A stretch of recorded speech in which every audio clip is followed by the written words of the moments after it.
Good morning. Emerging trends in മാനേജ്മെൻറ്റിലത്തെ ഇന്നലത്തോടു കൂടി നമ്മുടെ സെക്കൻഡ് മൊഡ്യൂളും അവസാനിച്ചു. ലോജിസ്റ്റിക്സ് മാനേജ്മെൻറ്റ് എന്ന് പറഞ്ഞ മൊഡ്യൂൾ ഇന്നലെ അവസാനിച്ചിരുന്നു. നമ്മളപ്പോൾ 2 മൊഡ്യൂളാണ് കഴിഞ്ഞത്.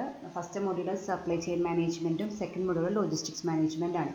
അത് ഏതാണ്ട് റിലേറ്റഡ് ചാപ്റ്ററാണ്. അതായത് അതിൽ പഠിച്ച കുറേ ഫസ്റ്റ് ചാപ്റ്ററിൽ പഠിച്ച കുറേ സംഭവങ്ങളൊക്കെ നമ്മൾ സെക്കൻഡ് ചാപ്റ്ററിലും പിന്നെയും പഠിച്ചിട്ടുണ്ട്. ആ 2 ചാപ്റ്ററും ഏതാണ്ട് ഒരുപോലത്തെ നേച്ചറിലുള്ള ഒരു ചാപ്റ്ററാണ്. ഇനി നമുക്ക് ഒരു ചാപ്റ്ററും കൂടി ഇതിൽ ഡിസ്കസ് ചെയ്യാനുള്ളൂ. അതാണ് third chapter, total quality management. ഷോർട്ടായിട്ട് TQM എന്ന് നിങ്ങൾ പലർക്കും കണ്ടിട്ടുണ്ടാവും. ഈ ഒരു മൊഡ്യൂളിൽ തന്നെ നിങ്ങൾക്ക് അടുത്ത സെമ്മിൽ ഒരു സബ്ജക്റ്റിൽ പഠിക്കാനുണ്ട്. ടോട്ടൽ ക്വാളിറ്റി മാനേജ്മെൻറ്റ് എന്ന് പറഞ്ഞിട്ട് ഓപ്പറേഷൻസ് മാനേജ്മെൻറ്റും കൂടി നിങ്ങൾക്ക് പഠിക്കാനുള്ളൊരു സബ്ജക്റ്റാണ്. ഇപ്പോൾ നമുക്ക് എമർജിംഗ് ട്രെൻഡ്സിൽ നമുക്ക് ഈ പുതിയ ചാപ്റ്റർ ഇന്ന് സ്റ്റാർട്ട് ചെയ്യാം. അപ്പോൾ നമുക്ക് ആദ്യം ടോട്ടൽ ക്വാളിറ്റി മാനേജ്മെൻ്റ് ആണ്, TQM ആണ് നമുക്ക് ഡിസ്കസ് ചെയ്യാനുള്ളത്. പക്ഷേ ആദ്യം നമുക്ക് ക്വാളിറ്റീനെ കുറിച്ച് ഡീറ്റെയിൽ ആയിട്ടൊന്ന് പഠിക്കണം. അതിൽ quality, its meaning, it refers to the distinctive characteristics or properties of a person, object, process or other things. അതായത് ഒരു ഒബ്ജക്റ്റിൻ്റെ, ഏതെങ്കിലും ഒരു പ്രൊഡക്റ്റിൻ്റെയോ ഒരു ഇൻഡിവിജ്വലിൻ്റെയോ ഏതെങ്കിലും ഒരു പ്രോസസ്സിൻ്റെയോ ഡിസ്റ്റിങ്ക്റ്റീവ് ക്യാരക്ടറിസ്റ്റിക്സ് ഓർ പ്രോപ്പർട്ടീസ്. അതായത് ഡിസ്റ്റിങ്ക്റ്റീവ് എന്ന് വെച്ചാൽ അയാളെ വേർതിരിച്ച് കാണിക്കുന്ന, അതായത് ഇപ്പോൾ 2 പേരുണ്ടെങ്കിൽ ആ 2 പേരിലും അവരുടെ ക്യാരക്ടർ അല്ലെങ്കിൽ അവരുടെ ബിഹേവിയറൊക്കെ ഡിഫറെൻ്റ് ആയിരിക്കും.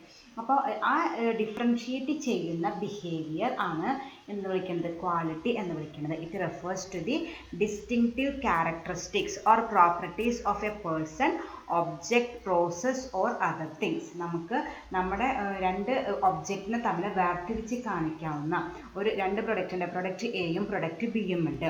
ആ പ്രൊഡക്റ്റ് എനെ പ്രൊഡക്റ്റ് ബിയിൽ നിന്ന് ഡിഫറൻഷിയേറ്റ് ചെയ്യുന്ന ആ ഒരു ക്യാരക്ടറിസ്റ്റിക്സിനെ വിളിക്കുന്ന പേരാണ് ക്വാളിറ്റി എന്ന് വിളിക്കുന്നത്. Such characteristics may enhance a subject distinctiveness or may denote some degree of excellence. ആ ക്വാളിറ്റി കൊണ്ടായിരിക്കും. ഞാൻ നേരത്തെ പറഞ്ഞത് 2 പ്രൊഡക്റ്റ് ഉണ്ടായിരുന്നു, പ്രൊഡക്റ്റ് എയും പ്രൊഡക്റ്റ് ബിയും. എല്ലാം ഡിമാൻഡ്, പ്രൊഡക്റ്റ് എക്ക് ഡിമാൻഡ് കൂടുതലും പ്രൊഡക്റ്റ് ബിക്ക് ഡിമാൻഡ് കുറവുമാണ്. അതിനുള്ള റീസൺ എന്തായിരിക്കും? പ്രൊഡക്റ്റ് എയിൽ പ്രൊഡക്റ്റ് ബിയിൽ ഇല്ലാത്ത എന്തോ ഒരു ക്വാളിറ്റി അല്ലെങ്കിൽ എന്തോ ഒരു സംഭവം, എന്തോ ഒരു ക്യാരക്ടറിസ്റ്റിക്സ് കൂടുതലുണ്ട് ഏതിലെ? പ്രൊഡക്റ്റ് എയിൽ. അതുകൊണ്ട് തന്നെയാണ് കൂടുതൽ ആൾക്കാർ എന്ത് വാങ്ങുന്നത്? പ്രൊഡക്റ്റ് എ പ്രിഫർ ചെയ്യുന്നത്. ആ ഒരു ഹൈലൈറ്റ് ചെയ്യുന്ന അല്ലെങ്കിൽ അത് അഡീഷണൽ ആയിട്ട് ആ പ്രൊഡക്റ്റ് എയിലുള്ള ആ ക്യാരക്ടറിസ്റ്റിക്സിനെ വിളിക്കുന്ന പേരാണ് quality. Such characteristics may enhance the subjects distinctiveness. ആ ക്യാരക്ടറിസ്റ്റിക്സ് ആ പ്രൊഡക്റ്റ് എനെ പ്രൊഡക്റ്റ് ബിയിൽ നിന്ന് വേർതിരിച്ച് കാണിക്കുന്നുണ്ട്. May denote some degree of excellence. അതുകൊണ്ട് തന്നെയാണ് പ്രൊഡക്റ്റ് ബിയിനേക്കാളും ബെറ്റർ പ്രൊഡക്റ്റ് ഏതായത്? പ്രൊഡക്റ്റ് എ ആയത്. ബിയിലില്ലാത്ത എന്തോ ഒരു ക്യാരക്ടറിസ്റ്റിക്സ് എയിലുള്ളത് കൊണ്ടാണ്.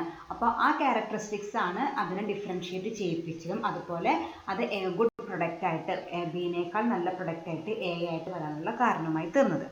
When used in relation to people, it denote personal characteristics or trait. അപ്പോൾ ക്വാളിറ്റി ഇപ്പോൾ ഒരു ഇൻഡിവിജ്വലിനെ വെച്ച് പറയുകയാണെങ്കിൽ അയാളുടെ ക്യാരക്ടറിസ്റ്റിക്സ്, അതിൻ്റെ ട്രേറ്റ്സ്, അയാളുടെ ബിഹേവിയർ ഒക്കെയാണ് നമ്മൾ എന്തായിട്ട് പറയുക? ക്വാളിറ്റി. നമ്മൾ പറയാറുണ്ട് നല്ല ക്വാളിറ്റി ഉള്ള ആളെന്ന് പറയുകയാണെങ്കിൽ അയാളുടെ ബിഹേവിയർ ആവാം, ക്യാരക്ടറിസ്റ്റിക്സ് ആവാം, പേഴ്സണാലിറ്റി ആവാം, എന്ത് വേണമെങ്കിലും ആവാം. അപ്പോൾ ഒരു ഇൻഡിവിജ്വലിനെ വെച്ചിട്ടാണ് നമ്മൾ ക്വാളിറ്റി പറയുന്നത് വെച്ചാൽ ഇതൊക്കെയാണ് ഇത് വരിക. When used in management, it denotes reduction of variability or compliance with specification. അതേസമയം നമ്മൾ മാനേജ്മെൻറ്റിൽ അല്ലെങ്കിൽ പ്രൊഡക്റ്റിനെ വെച്ചൊക്കെ പറയുമ്പോൾ നമ്മൾ എന്താണ് ക്വാളിറ്റി എന്ന് വെച്ചാൽ റിഡക്ഷൻ ഇൻ വാരിയബിലിറ്റി. നമ്മൾ കഴിഞ്ഞ ദിവസം പഠിച്ചിട്ടുണ്ട് എന്താണ് വാരിയബിലിറ്റി എന്ന്. എന്താണ് വാരിയബിലിറ്റി എന്ന് പറയുകയാണെങ്കിൽ difference between expectations and actual performance. Expected performance and actual performance. നമ്മളൊരു പ്രൊഡക്റ്റ് വാങ്ങുമ്പോൾ അതിന് ഇന്ന മിനിമം ഇത്രയ്ക്കൊക്കെ ബെനിഫിറ്റ് നമുക്ക് കിട്ടുമെന്ന് നമുക്കൊരു എക്സ്പെക്റ്റേഷൻ ഉണ്ടാവും. അത് കഴിഞ്ഞിട്ട് ആ പ്രൊഡക്റ്റ് വാങ്ങിക്കഴിഞ്ഞിട്ട് അതിൽ നിന്ന് നമുക്ക് ആക്ച്വലി കിട്ടുന്ന കുറച്ച് ബെനിഫിറ്റുകൾ ഉണ്ടാവും. അവ തമ്മിലുള്ള ഡിഫറൻസിനെ വിളിക്കുന്ന പേരാണ് വാരിയബിലിറ്റി. കഴിഞ്ഞ ദിവസം പറയുമ്പോൾ നമ്മൾ പറഞ്ഞിരുന്നു നമ്മൾ മാക്സിമം എന്തിനു ചെയ്യണം? ഈ വാരിയബിലിറ്റി കുറയ്ക്കാനായിട്ട് ട്രൈ ചെയ്യണം. വാരിയബിലിറ്റി കുറഞ്ഞാലാണ് ആ പ്രൊഡക്റ്റിന് ക്വാളിറ്റി ഉണ്ടെന്ന് നമുക്ക് പറയാനായിട്ട് പറ്റുള്ളൂ. അപ്പോൾ അതാണ് ഇവിടെ പറയുന്നത്. When used in management it denotes reduction of variability or compliance with specification. Compliance with എന്ന് വെച്ചാൽ സ്പെസിഫിക്കേഷൻ എന്ന് പറഞ്ഞാൽ എന്താണ്? ഇന്ന കാര്യങ്ങൾ വേണമെന്നൊക്കെ ചെറിയ ആൾക്കാർ പറഞ്ഞിട്ടുണ്ടോ? അതായത് ഇപ്പോൾ ഒരു പ്രൊഡക്റ്റ് വാങ്ങുമ്പോൾ അതിന് ഇന്ന ഫീച്ചേഴ്സ്, സ്പെസിഫിക്കേഷൻസ് വേണമെന്ന് പറഞ്ഞിട്ടുണ്ടോ? ആ സ്പെസിഫിക്കേഷൻസ് നമുക്ക് സാറ്റിസ്ഫൈ ചെയ്ത് കൊടുക്കാനായിട്ട് പറ്റണം.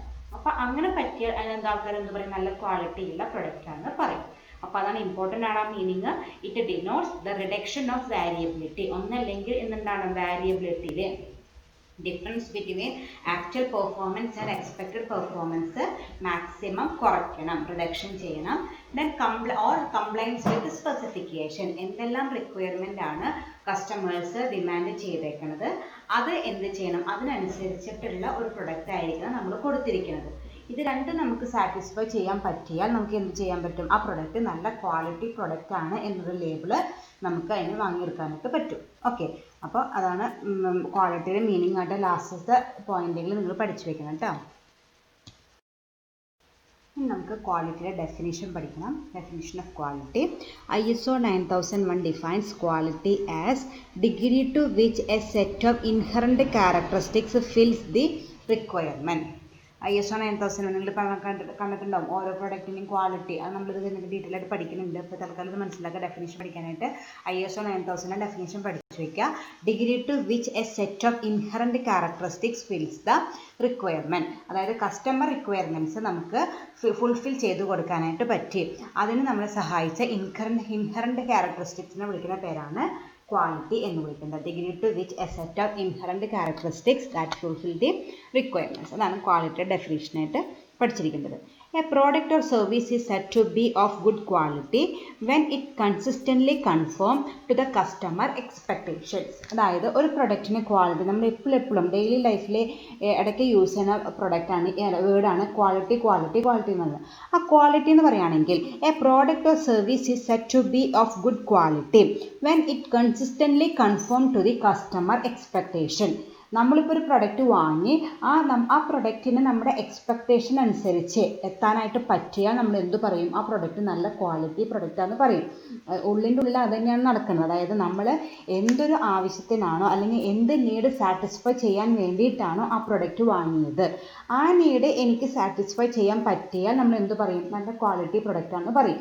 അതേസമയം നമ്മൾ ആ പ്രൊഡക്റ്റ് യൂസ് ചെയ്തിട്ട് നമ്മുടെ ആ റിക്വയർമെൻറ്റ് അല്ലെങ്കിൽ ആ നീഡ് അല്ലെങ്കിൽ നമ്മുടെ എക്സ്പെക്റ്റേഷൻ സാറ്റിസ്ഫൈ ചെയ്യാൻ പറ്റിയില്ലെങ്കിൽ നമ്മൾ എന്ത് പറയും, ക്വാളിറ്റി ഇല്ലാത്ത പ്രൊഡക്റ്റാണ് നമ്മൾ പറയും. അപ്പോൾ ഇൻഡയറക്റ്റ് ആയിട്ട് എന്താണ് പറയുന്നത്, നമ്മുടെ എക്സ്പെക്റ്റേഷന് ഒപ്പം എത്താൻ പറ്റിയാൽ അതെന്തായി, ക്വാളിറ്റി പ്രൊഡക്റ്റായി. അതാണ് പറയുന്നത് when it consistently conform to the customers expectations. Okay, meeting the quality expectation as defined by the customers called customer defined quality. അങ്ങനെ കസ്റ്റമർ ആ എക്സ്പെക്റ്റേഷനില്ലേ, meeting the quality expectations as defined by the customer is called customer defined quality. അങ്ങനെ നമ്മുടെ പ്രൊഡക്റ്റിനെ ആ quality expectation of the customers നമുക്ക് meet ചെയ്യാൻ പറ്റിയാൽ അതിനെ വിളിക്കുന്ന പേരാണ് കസ്റ്റമർ ഡിഫൈൻഡ് ക്വാളിറ്റി. അതായത് ഇപ്പോൾ നമ്മളിപ്പോൾ നിങ്ങളുടെ ടെക്സ്റ്റ് ബുക്കിൽ ഒരു എക്സാമ്പിൾ പറഞ്ഞിട്ടുണ്ട്. അതായത് നമ്മളൊരു സ്ക്രൂവിൽ ആ സ്ക്രൂ മേടിക്കുമ്പോൾ നമ്മളൊരു സ്പെസിഫിക്കേഷൻ പറഞ്ഞിരുന്നു. നമ്മൾ സാധാരണ ഉപയോഗിക്കുന്ന സ്ക്രൂ തന്നെയാണ്. അതിൻ്റെ സ്പെസിഫിക്കേഷൻ എന്ന് പറയുന്നത് അതിൻ്റെ ലെങ്ത്ത് 4 ± 0.05 ഇഞ്ചസ്. അതാണ് അതിൻ്റെ സ്പെസിഫിക്കേഷൻ. അതായത് 4 ± 0.05 ഇഞ്ചസ്. അതാണ് നമ്മൾ കൊടുത്ത സ്പെസിഫിക്കേഷൻ എന്ന് പറയുന്നത്. അതായത് എനിക്ക് ആവശ്യമുള്ള ആ സ്ക്രൂവിനെ അതിൻ്റെ ലെങ്ത് എന്ന് പറയുന്നത് 4 ഇഞ്ച്.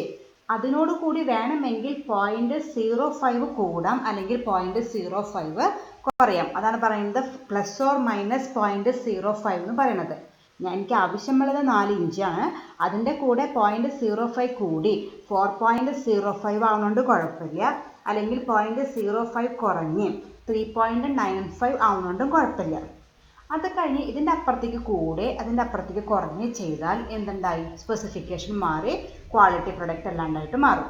അപ്പോൾ അവരുടെ എക്സ്പെക്റ്റേഷൻ എന്ന് പറയുന്നത് the length of screw varies from 3.95 to 4.05. അത് അവരുടെ ഒരു ലിമിറ്റ് വെച്ചേക്കണം. അതിൻ്റെ ഉള്ളിലാണ് നമ്മൾ കൊടുക്കുന്ന സ്ക്രൂവിൻ്റെ ഇഞ്ച് എന്ന് വെച്ചാൽ they are highly satisfied, they will set it is A quality product. അത് യാതൊരു സംശയമില്ല. അതേസമയം നമ്മൾ കൊടുത്ത സ്ക്രൂവിൻ്റെ ലെങ്ത്ത് ഒരു 3.93 94 ആയെന്ന് വിചാരിക്കാം. അല്ലെങ്കിൽ 4.08 9 അല്ലെങ്കിൽ 10 ആയാൽ എന്തായി അവർ പറഞ്ഞ രീതിയിലല്ല നമ്മൾ ഉണ്ടാക്കി കൊടുത്തിരിക്കുന്നത്. അവർക്ക് എക്സ്പെക്റ്റേഷൻ നമ്മളെ മീറ്റ് ചെയ്യാനായിട്ട് പറ്റിയില്ല. അവർ പറയും അത് ക്വാളിറ്റി പ്രൊഡക്റ്റ് അല്ല എന്ന് പറയും. അപ്പോൾ അങ്ങനെ നമ്മൾ കസ്റ്റമറിൻ്റെ ക്വാളിറ്റി എക്സ്പെക്റ്റേഷൻ മീറ്റ് ചെയ്യാൻ വിളിക്കുന്ന പേരാണ് കസ്റ്റമർ ഡിഫൈൻഡ് ക്വാളിറ്റി. നമ്മളെല്ലാം ഫിക്സ് ചെയ്തേക്കുന്നത് ആര് പറഞ്ഞ രീതിയിലാണ്, കസ്റ്റമേഴ്സ് പറഞ്ഞ രീതിയിലാണ് നമ്മൾ ആ പ്രൊഡക്റ്റ് ഉണ്ടാക്കിയേക്കുന്നത്. അത് അവരുടെ എക്സ്പെക്റ്റേഷൻസ് മീറ്റ് ചെയ്യാൻ പറ്റിയാൽ it is called customer defined quality. ഷോർട്ടായിട്ട് CDQ എന്ന് പറയാറുണ്ട്. Quality have 2 meaning. ഇനി ക്വാളിറ്റിക്ക് വേറൊരു 2 മീനിങ് കൂടിയുണ്ട്. The characteristics of a product or service that bear on its ability to satisfy the stated or implied needs. ഞാൻ നേരത്തെ പറഞ്ഞത് എക്സ്പെക്റ്റേഷനെ കുറിച്ചിട്ട് പറഞ്ഞു, വീണ്ടും അത് തന്നെയാണ് പറയുന്നത്.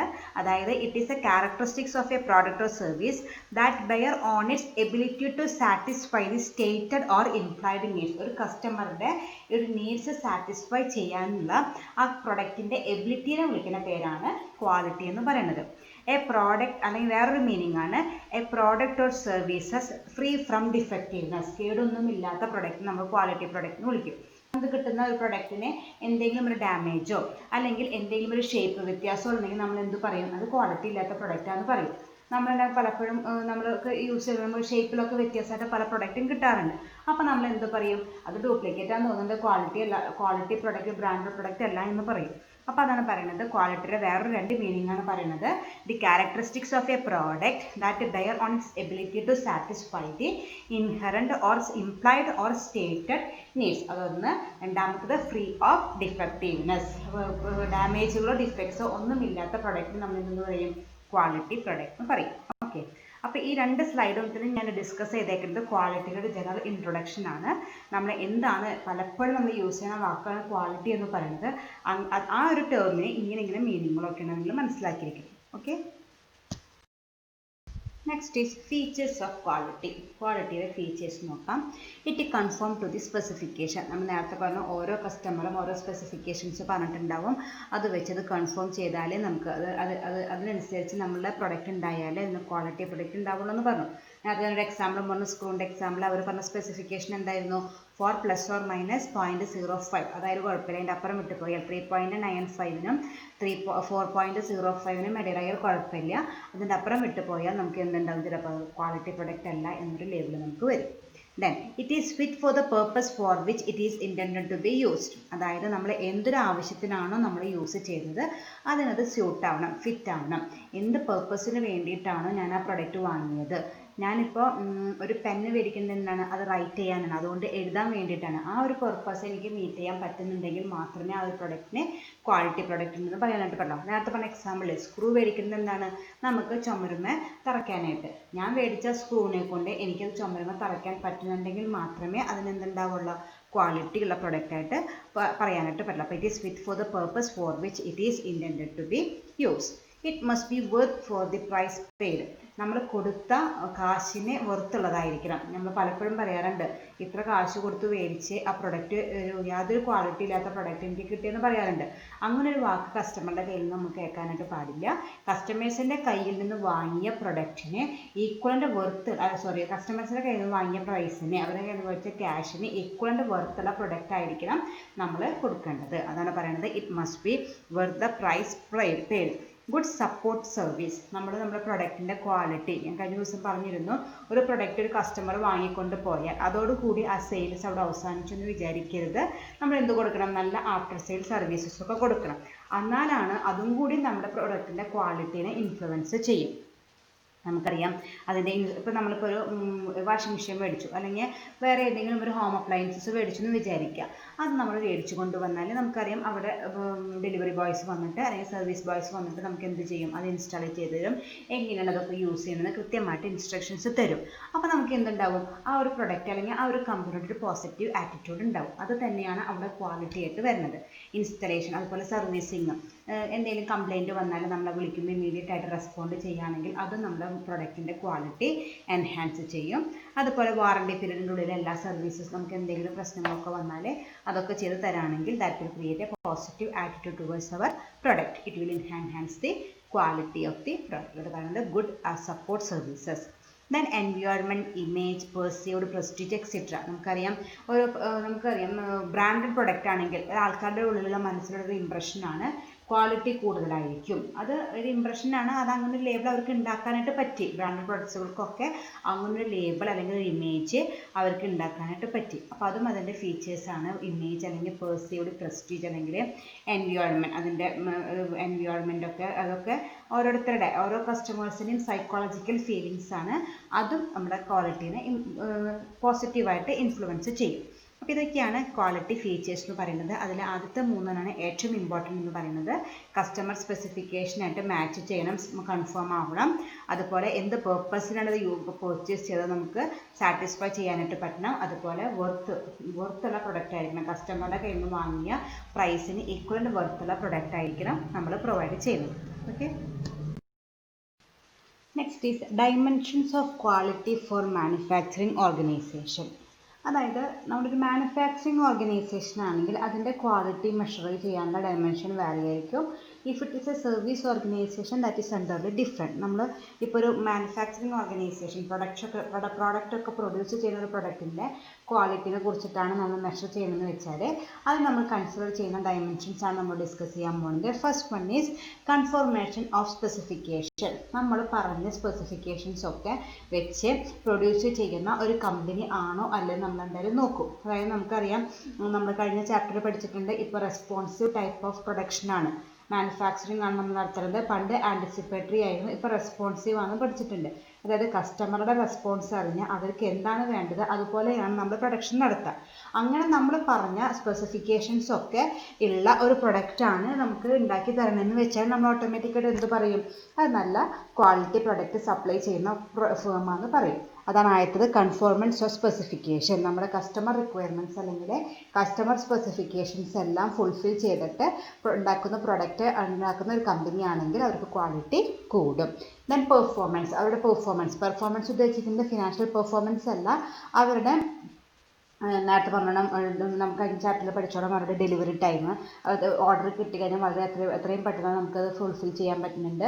അതുപോലെ നമ്മൾ പറയുന്ന ക്വാണ്ടിറ്റി നമുക്ക് സപ്ലൈ ചെയ്യേണ്ടത്, അതൊക്കെയാണ് അവരുടെ പെർഫോമൻസ് കൊണ്ട് ഉദ്ദേശിക്കുന്നത്. നമ്മൾ ഉദ്ദേശിക്കുന്ന സമയത്ത് നമ്മൾ ഓർഡർ ചെയ്ത ക്വാണ്ടിറ്റി എത്രയും പെട്ടെന്ന് നമുക്ക് എത്തിക്കുകയാണെങ്കിൽ നമ്മൾ എന്ത് പറയും, അവർ നല്ല പെർഫോമൻസ് ഉള്ള കമ്പനി എന്ന് പറയും. പിന്നെ റിലയബിലിറ്റി അതിനെ വിശ്വസിക്കാം. അതായത് നമ്മളെ പറ്റിക്കില്ല, നമുക്ക് നമ്മൾ പറഞ്ഞ സ്പെസിഫിക്കേഷൻസും നമുക്ക് ആവശ്യമുള്ള റിക്വയർമെൻറ്റ്സ് ഒക്കെ നമ്മുടെ എല്ലാ നീഡ്സും സാറ്റിസ്ഫൈ ചെയ്യാൻ പറ്റാവുന്ന ഒരു പ്രൊഡക്റ്റ് ആയിരിക്കും അവർ സപ്ലൈ ചെയ്യുക. അതുപോലെ ഫീച്ചേഴ്സ്, നമ്മൾ പറഞ്ഞ എല്ലാ ഫീച്ചേഴ്സും ഉള്ള ഒരു പ്രൊഡക്റ്റ് ആയിരിക്കും. അതാണെങ്കിൽ അതിന് നല്ല ക്വാളിറ്റി ഉണ്ടെന്ന് നമ്മൾ പറയും. ഡ്യൂറബിലിറ്റി, നമ്മൾ ഡ്യൂറബിൾ പ്രൊഡക്റ്റ് ആണ്, അതായത് ഇന്ന് മേടിച്ചിട്ട് നാളെ ആകുമ്പോഴേക്കും കേടാവുന്ന പ്രൊഡക്റ്റ് ആണെങ്കിൽ നമ്മൾ എന്ത് പറയും, അതിന് ക്വാളിറ്റി ഇല്ലാത്ത പ്രൊഡക്റ്റ് ആണെന്ന് പറയും. അതുപോലെയല്ല, നന്നായിട്ട് കുറച്ചധികം കാലത്തേക്ക് നമുക്കത് ഉപയോഗിക്കാൻ പറ്റുന്ന ഒരു പ്രൊഡക്റ്റ് ആണെങ്കിൽ നമ്മൾ എന്ത് പറയും, അത് നല്ല ക്വാളിറ്റി പ്രൊഡക്റ്റ് ആണെന്ന് പറയും.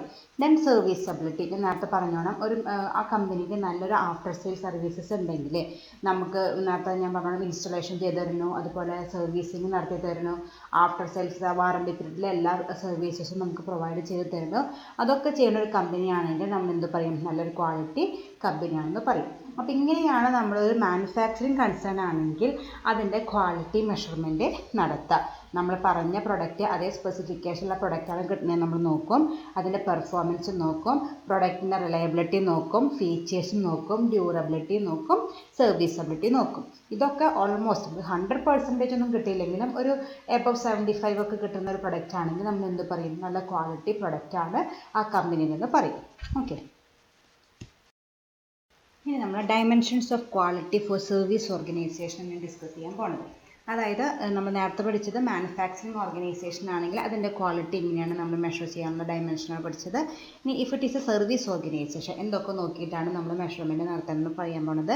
First one is tangible factors. Tangible factors means നമുക്ക് ആ ഒരു സർവീസ് ഓർഗനൈസേഷനിൽ നമുക്ക് വിസിബിൾ ആയിട്ടുള്ള ഫാക്ടേഴ്സ് നോക്കിയിട്ട്, സപ്പോസ് നമ്മളൊരു ഹോട്ടലാണെന്ന് വിചാരിക്കുക, ആ ഹോട്ടലിലാണെങ്കിൽ അവരുപയോഗിക്കുന്ന ചെയർ, ടേബിൾ, അതിൻ്റെ നീറ്റ്നെസ് അല്ലെങ്കിൽ അതിൻ്റെ ഫ്രണ്ടേജ്, അതൊക്കെ നോക്കിയിട്ടാണ് നമ്മളതിന് ക്വാളിറ്റി ഉള്ളതാണോ അല്ലെങ്കിൽ നോക്കുക. നമുക്കറിയാം, നമ്മളൊരു ഹോട്ടലിൽ പോയിട്ട് അവിടുത്തെ അതൊന്നും ഇഷ്ടമായില്ലെങ്കിൽ നമ്മളിപ്പോൾ നമ്മൾ അടുത്ത പ്രാവശ്യം അവിടേക്ക് കയറണമെന്നില്ല. അപ്പോൾ അതാണ് ഫസ്റ്റ് നമ്മൾ നോക്കേണ്ട ഒരു സംഭവം, tangible factors. Next one is consistency. Consistency എന്ന് വെച്ചാൽ കൺസിസ്റ്റൻ്റ് ആയിരിക്കണം എന്ന് പറഞ്ഞാൽ എന്താണ്, സ്ഥിരതയുണ്ടായിരിക്കണം. അതിനായിട്ട് ഞാൻ നേരത്തെ പറഞ്ഞ എക്സാമ്പിൾ തന്നെ എടുക്കാം. സപ്പോസ് ഒരു ഹോട്ടൽ സർവീസ് ഇൻഡസ്ട്രി തന്നെ എടുക്കാം. നമ്മളിപ്പോൾ ഇവിടുന്ന് തൃശ്ശൂരിൽ നിന്ന് കുന്നംകുളത്തേക്ക് പോകുമ്പോൾ ഒരു സ്ഥലത്ത് ഏതെങ്കിലും ഒരു ഹോട്ടൽ നമുക്ക് ഉള്ളതാണ് അറിയാം. ഒരു ദിവസം നമ്മൾ കാലത്ത് പോകുമ്പോൾ അവിടെ നിന്ന് ഭക്ഷണം കഴിക്കാമെന്ന് വിചാരിച്ചിട്ടാണ് നമ്മൾ അവിടേക്ക് പോയത്. അവിടെ എത്തുമ്പോഴാണ് അറിയുന്നത് അത് അടച്ചുപൂട്ടിയിരിക്കുകയാണ്. അപ്പോൾ എന്താ, അതിന് കൺസിസ്റ്റൻസി ഇല്ല. അപ്പോൾ നമ്മൾ അവിടെ നിന്ന് ഭക്ഷണം കഴിക്കാമെന്ന് വിചാരിച്ച് പോയിട്ട് അവിടെ എത്തുമ്പോൾ നമുക്ക് ഫുഡ് കിട്ടാത്തൊരവസ്ഥയും നമ്മൾ ഡിസാറ്റിസ്ഫൈഡ് ആവും. ആ ഒരു സർവീസ് ഇൻഡസ്ട്രിയോട്, ആ ഒരു ഹോട്ടലിനോട് നമുക്കൊരു നെഗറ്റീവ് ആറ്റിറ്റ്യൂഡ് തോന്നും. അത് നമ്മൾ ആ സർവീസ് ഇൻഡസ്ട്രിയുടെ ക്വാളിറ്റീനെ അത് നെഗറ്റീവായിട്ട് ഇൻഫ്ലുവൻസ് ചെയ്യും. അപ്പോൾ അങ്ങനെ കൺസിസ്റ്റൻ്റ് ആയിരിക്കണം, നമുക്ക് എപ്പോഴും ഒരു സ്ഥിരത ഉണ്ടായിരിക്കണം. Next one is responsiveness to customers need. നമ്മൾ നമ്മുടെ കസ്റ്റമറിൻ്റെ നീഡിനെ പോസിറ്റീവായിട്ട് നമ്മൾ റെസ്പോണ്ട് ചെയ്തിരിക്കണം. അതായത് എന്താണ് കസ്റ്റമറുടെ ആവശ്യം അത് നമുക്ക് എത്രയും, നമ്മൾ ലോജിസ്റ്റിക്സിൽ പഠിച്ചിട്ടുണ്ട് റെസ്പോൺസീവ്നെസ്, അത് എത്രയും ഫാസ്റ്റായിട്ട് ആ നീഡ്സ് സാറ്റിസ്ഫൈ ചെയ്യാൻ ആവശ്യമായ സർവീസസ് നമ്മൾ പ്രൊവൈഡ് ചെയ്തിരിക്കണം. അതാണ് പറയുന്നത് responsiveness to customer need. Then courtesy and friendliness of the staff involve. അവിടെയുള്ള എംപ്ലോയീസിൻ്റെ അല്ലെങ്കിൽ സ്റ്റാഫിൻ്റെ ബിഹേവിയർ. നമുക്കറിയാം, നമ്മൾ സ്റ്റാഫിൻ്റെ ബിഹേവിയർ താല്പര്യമില്ലാണ്ട് തന്നെ ചിലപ്പോൾ നമ്മൾ സ്ഥലത്തേക്ക് പോയടത്തേക്ക് പിന്നെ രണ്ടാമത് നമ്മളവിടേക്ക് പോകാറില്ല. അങ്ങനെ ഒരു ആറ്റിറ്റ്യൂഡ് ഉണ്ടാവാനായിട്ട് പാടില്ല. പോസിറ്റീവായിട്ടും വളരെ ഫ്രണ്ട്ലി ആയിട്ടും ബിഹേവ് ചെയ്യുന്ന ഒരു സ്റ്റാഫായിരിക്കണം അവിടെ ഉണ്ടായിരിക്കേണ്ടത്. Then timeliness and promptness. കൃത്യസമയത്ത് നമ്മളിപ്പോൾ ഒരു സർവീസിന് വേണ്ടി നമ്മൾ ഏതെങ്കിലും ഒരു ഇൻഡസ്ട്രിയിൽ ചെല്ലുമ്പോൾ നമ്മൾ അധികം നേരം ബോറടിപ്പിക്കാണ്ട് എത്രയും പെട്ടെന്ന് നമുക്ക് ആവശ്യമുള്ള സേവനങ്ങൾ അവർ തരാണെങ്കിൽ നമ്മൾ ഹൈലി സാറ്റിസ്ഫൈഡ് ആവും. Then atmosphere and ambience. Atmosphere ambience നമുക്കറിയാം, ഇവിടെ മൊത്തത്തിലുള്ള ഒരു അതിൻ്റെ ഒരു അറ്റ്മോസ്ഫിയർ നമുക്കറിയാം. നമുക്കിപ്പോൾ തീരെ ഒരു റീച്ചബിൾ അല്ലാത്തൊരു സ്ഥലത്താണ് നമ്മുടെ സർവീസ് ഓർഗനൈസേഷൻ ലൊക്കേറ്റ് ചെയ്യണമെന്ന് വെച്ചാൽ ഓട്ടോമാറ്റിക്കായിട്ട് കസ്റ്റമേഴ്സിനൊന്നും അത് വലിയ താല്പര്യം ഉണ്ടാവില്ല. അതുപോലെ അവിടുത്തെ ആംബിയൻസും എല്ലാം നോക്കിയിട്ടാണ് കസ്റ്റമേഴ്സ് അതിൻ്റെ ക്വാളിറ്റി മെഷർ ചെയ്യുക. അപ്പോൾ ഈ ഫാക്ടേഴ്സൊക്കെ നമ്മൾ കൺസിഡർ ചെയ്തിട്ടാണ് ഒരു സർവീസ് ഓർഗനൈസേഷൻ ആണെങ്കിൽ അതിന് ക്വാളിറ്റി ഉണ്ടോയെന്ന് നമ്മൾ നോക്കുക. ടാഞ്ചിബിൾ ഫാക്ടേഴ്സ്, വിസിബിൾ ആയിട്ടുള്ള ഫാക്ടേഴ്സ് നമ്മൾ നോക്കും. അവരുടെ കൺസിസ്റ്റൻസി നോക്കും. കസ്റ്റമർ നീഡ്സിനെ വളരെ ഫാസ്റ്റായിട്ട് റെസ്പോണ്ട് ചെയ്യേണ്ടത് നോക്കും. ദെൻ അവിടുത്തെ സ്റ്റാഫിൻ്റെ ബിഹേവിയർ നോക്കും. പ്രോംപ്റ്റ്നെസ് ഉണ്ടോ നോക്കും. അതുപോലെ മൊത്തത്തിൽ ഒരു ആംബിയൻസ് ഒക്കെ നോക്കിയിട്ടാണ് ആ ഒരു service organisation quality service organisation ആണോ അല്ലേ എന്നുള്ളൊരു കൺക്ലൂഷനിൽ എത്തുക നമ്മൾ. Okay, thank you.